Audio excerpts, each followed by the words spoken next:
یا ابا بکر اتبغض علیًا، کیا تو علی سے نفرت کرتا ہے؟ اس نے سامنے سے کہا نعم یا رسول اللہ، جی میں نفرت کرتا ہوں۔ یہ صحابی ہے؟ جی ابو بکر صحابی ہے اور بغض علی؟ بغض علی ہے۔ وجہ وہ نہیں ہے کہ وہ سادات میں سے ہے، وجہ یہ ہے کہ آپ کی حرکتیں ہیں۔ کس کی حرکت ہے؟ حضرت علی کی کیا حرکت کی تھی؟ انہوں نے اپنی غنیمت میں سے سب سے خوبصورت باندی کی۔ ناظرین کرام، آپ نے سنا کہ کس طرح سے یہ مولوی سفاکانہ انداز میں، منافقانہ انداز میں جسارت کر رہا ہے مولا کائنات مولا علی شیر خدا مشکل کشا سلام اللہ تعالی علی نبینا و علیہ کی بارگاہ میں، اور ان کے حوالے سے یہ کس طرح بے ایمانی سے کام لیتے ہوئے ان کے حوالے سے یہ گفتگو کر رہا ہے، اور یقیناً اس کی یہ گفتگو اس کے ایمان کے لیے خطرہ ہے اور اسے دائرہ اسلام سے خارج کرنے کے لیے کافی ہے جو اس نے مولا کائنات کے حوالے سے بازاری زبان استعمال کی ہے۔ کوئی بھی مسلمان کسی ادنا سے ادنا صحابی رسول کے بارے میں بھی اس طرح کی گفتگو نہیں کر سکتا، اور جو صحابہ کرام کے حوالے سے احادیث موجود ہیں، احادیث میں جو الفاظ موجود ہیں، کیا ان الفاظ کو اس طرح سے بیان کیا جا سکتا ہے جس طرح یہ کر رہا ہے؟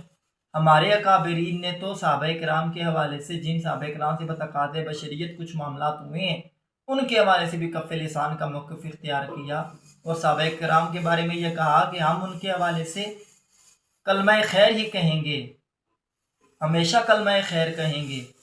لیکن یہ بندہ اس ہستی کے بارے میں گفتگو کر رہا ہے اور بازاری زبان استعمال کر رہا ہے جو تمام تر مومنین کے مولا ہیں، جو رسول اللہ کے برادر ہیں، جو شیر خدا حیدر کرار ہیں، جو صاحب ذوالفقار ہیں۔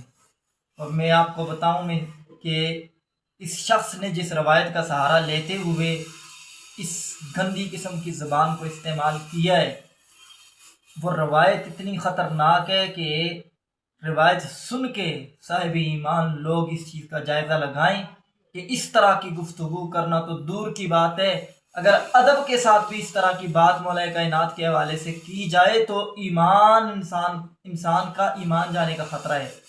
یہ اتنا سخت معاملہ ہے۔ حضرت علی رضی اللہ تعالیٰ عنہ کے بارے میں ہلکا جملہ کہنا یہ کوئی عام اور معمولی بات نہیں ہے۔ اسی روایت سے ثابت ہوتا ہے کہ انسان کے اسلام کو، ایسے شخص کو اسلام کی تجدید کرنی چاہیے، ایسے شخص کا ایمان خطرے میں پڑ جاتا ہے، اسلام خطرے میں پڑ جاتا ہے۔ ہم کسی پہ فتویٰ نہیں لگاتے، ہمیں فتویٰ لگانے کی ضرورت کیا ہے جب خود رسول اللہ صلی اللہ علیہ وآلہ وسلم نے فیصلہ فرما دیا ہے کہ جو علی سے بغض رکھتا ہے وہ مجھ سے بغض رکھتا ہے۔ رسول اللہ نے جب فرما دیا کہ علی کے خلاف بکواس کرنے والا بندہ منافق ہے، علی کے ساتھ بغض رکھنے والا، علی سے دشمنی رکھنے والا بندہ منافق ہے، تو پھر اس کے بعد رہتا ہی کیا ہے؟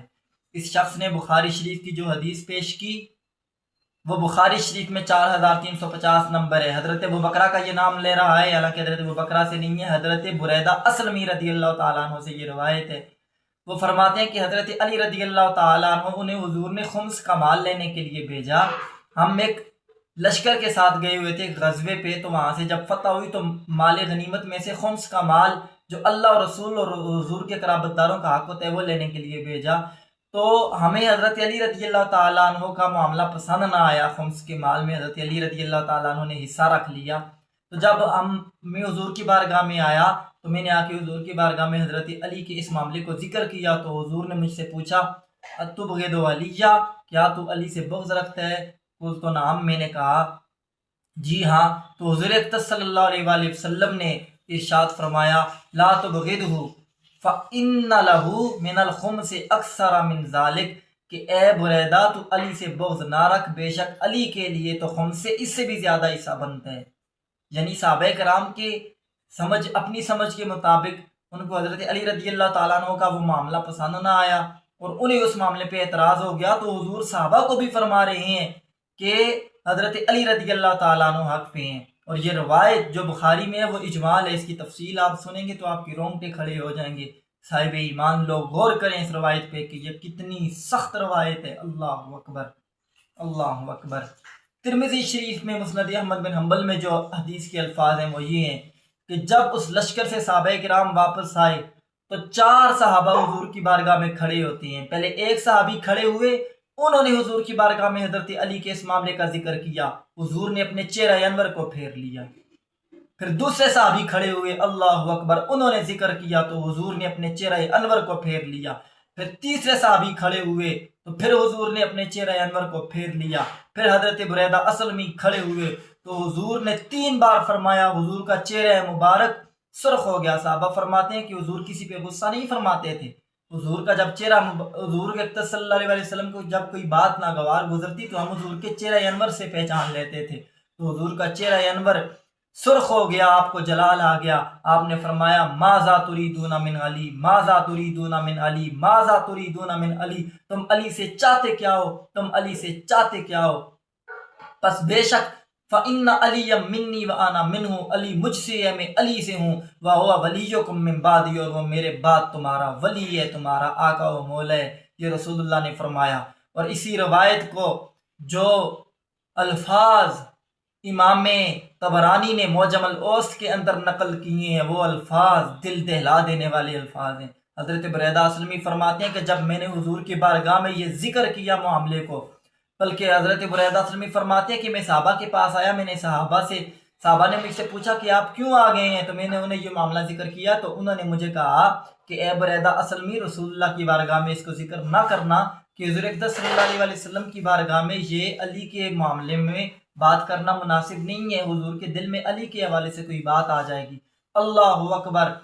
حضرت بریدہ فرماتے ہیں، اور عمران بن حسین سے بھی یہ روایت آئی ہے، مسند احمد بن حنبل میں روایت ہے، اسی طرح یہ روایت سنن کبریٰ البہقی کے اندر بھی موجود ہے، مسند بزار میں بھی موجود ہے، امام نسائی نے اس کو نقل کیا ہے، اور عدی نے اس کو الکامل کے اندر نقل کیا ہے۔ تو اس طرح بہت سارے محدثین نے اس روایت کو نقل کیا ہے، امام حاکم نے المستدرک علی الصحیحین کے اندر روایت کو نقل کیا ہے۔ تو یہ جو روایت کے الفاظ ہیں یہ طبرانی اوسط کے ہیں کہ بریدہ اسلمی فرماتے ہیں کہ حضور اقدس صلی اللہ علیہ وسلم نے، میں نے جو صحابہ سے گفتگو کی وہ سن لی، تو حضور بائے تشریف فرمائے۔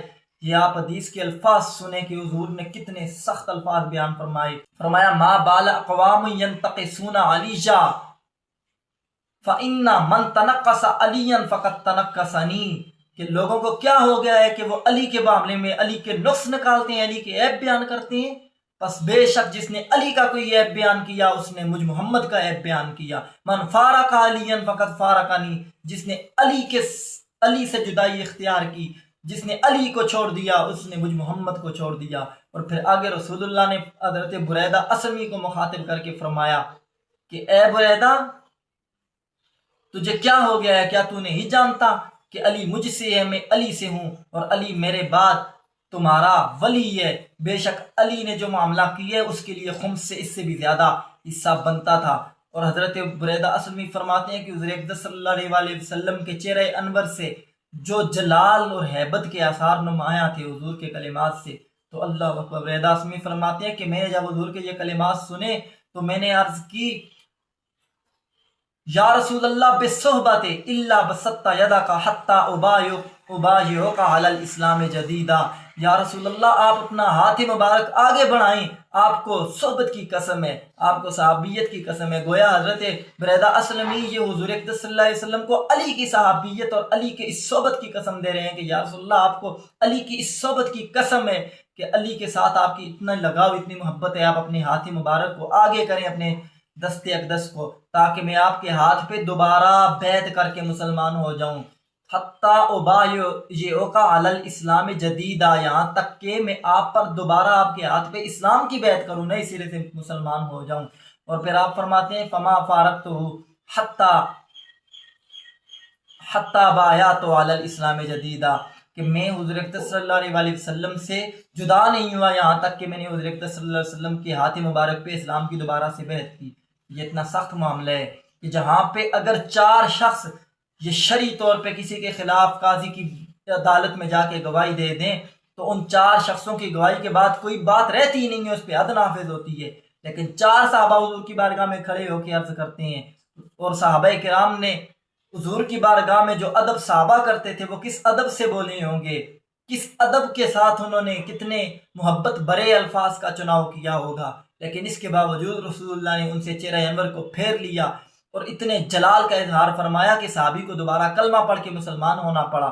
دوبارہ حضور کے ہاتھ مبارک پہ بیعت کرنی پڑی. اور مسند احمد بن حنبل کی حدیث کے الفاظ ہیں کہ حضرت بریدہ فرماتے ہیں کہ پہلے میرے دل میں علی کے معاملے میں کوئی چیز تھی, کوئی کمی بیشی تھی, لیکن پہلے علی رضی اللہ تعالیٰ عنہ مجھے اتنے پسند نہیں تھے, لیکن جب حضور نے مجھے یہ فرمایا, جب حضور کی بارگاہ میں یہ معاملہ ہوا, تو اس کے بعد کائنات میں مجھے علی سے بڑھ کے کوئی محبوب نہیں رہا. مجھے کائنات میں سب سے زیادہ عزیز اس کے بعد مولا کائنات مولا علی ہو گئے. تو جس علی کے معاملے میں صحابہ کرام ان کی سمجھ میں علی کا معاملہ نہ آئے, وہ حضرت علی رضی اللہ تعالیٰ عنہ کو حق پہ نہ سمجھیں, وہ حضرت علی رضی اللہ تعالیٰ عنہ کے بارے میں کسی تشویش کا اظہار کریں, تو صحابہ جلیل القدر صحابہ ہونے کے باوجود ان سے حضور منہ موڑ لیتے ہیں. ان پہ حضور اقدس صلی اللہ علیہ وسلم جلال کا اظہار فرماتے ہیں, حضور اقدس صلی اللہ علیہ وسلم ناراضگی کا اظہار فرماتے ہیں. تو کہاں وہ صحابہ اور کہاں یہ 2 ٹکے کے مولوی؟ اگر صحابہ کی بات حضرت علی کے حوالے سے قابل قبول نہیں ہے, 4 صحابہ کی گواہی قابل قبول نہیں ہے, گویا حضور نے یہ فیصلہ فرما دیا کہ کسی کی عقل میں آئے یا نہ آئے علی ہر حال میں حق پر ہی ہوگا, کوئی سمجھے یا نہ سمجھے علی جو بھی کرے گا وہ حق ہوگا. کسی کی عقل میں آئے یا نہ آئے علی علی ہے. علی کو جاننے کے لیے یہ ضروری نہیں ہے کہ تم اپنی عقلوں کے ساتھ علی کا فیصلہ کرو, یہ صحابہ کے لیے حضور کا فیصلہ ہے. تو پھر عام امت کے لیے کیا حکم ہوگا؟ اگر صحابہ کے وہ ادب برے الفاظ بھی علی کے لیے علی کے خلاف قابل قبول نہیں ہیں اور حضور کے لیے تکلیف کا باعث بنتے ہیں, تو تمہاری یہ بازاری زبان یہ کتنی تکلیف کا باعث بنے گی؟ انہیں شرم و حیا نہیں آتی ہے. اگر کہیں پہ کوئی شخص کسی اور صحابی کے بارے میں, اہل بیت کے علاوہ کسی صحابی کے بارے میں اس طرح کی بات کرے, صحابہ سے بتقاضۂ بشریت بہت سارے معاملات ہوئے ہیں, لیکن ہمیں ان میں بھی کف لسان کا حکم ہے, اور ہم اہل سنت کے اکابرین نے ان کے حوالے سے بھی اس طرح کی زبان استعمال کرنے کو گناہ قرار دیا ہے, سخت ناجائز و حرام قرار دیا ہے. اہل بیت اطہار تو اہل بیت اطہار ہیں, اور مولا علی تو مولا علی ہیں, جن کے بارے میں رسول اللہ صحابہ کی بات نہیں سنتے جن کے خلاف. تو تمہاری کیا حیثیت و اوقات ہے؟ تم اس روایت کو بنیاد بنا کے حضرت علی کے حوالے سے اس طرح سے کاؤنٹ کرتے ہو ان کو, اور اس طرح سے تم جسارت کرتے ہو. شرم و حیا آنی چاہیے. بہرحال ایسے لوگوں کے دلوں سے ایمان نکل جاتا ہے. ہمیں اپنے ایمانوں کی فکر کرنی چاہیے, اور ہمارے دل دکھتے ہیں. ہم یہ مطالبہ کرتے ہیں, کہاں ہیں وہ لوگ کہ جو اگر کہیں دوسری طرف یزید کے حوالے سے, مروان کے حوالے سے بات ہو تو انہیں بڑا درد جاگ جاتا ہے. لیکن یہاں پہ اب کہاں ہیں وہ لوگ کہ جن کو جو صحابہ کی محبت کے نعرے لگاتے ہیں؟ یہ یہاں پہ نہیں بولیں گے, یہ یہاں پہ جواب نہیں دیں گے. اور ہم پوچھتے ہیں کہ کیا اب یہاں پہ 295 کی تم بات کرو گے کہ نہیں کرو گے؟ رسول اللہ نے جہاں پہ 295 لگائے وہاں پہ تو تم نہیں لگاتے. 295 سے بھی زیادہ سخت حکم رسول اللہ نے بیان فرمایا ہے اس معاملے میں.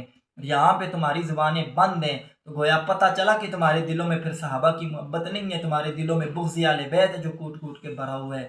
ہم اداروں سے بھی مطالبہ کرتے ہیں کہ یہ سوشل میڈیا کے اوپر بیٹھے ہوئے ان 2 ٹکے کے ملاؤں کی زبانوں کو لگام ڈالی جائے اور انہیں کیفر کردار تک پہنچایا جائے. اللہ کی بارگاہ میں دعا ہے اللہ ہمیں سے ایمانوں میں مودت اہل بیت اطہار عطا فرمائے. وما علی الا البلاغ المبین.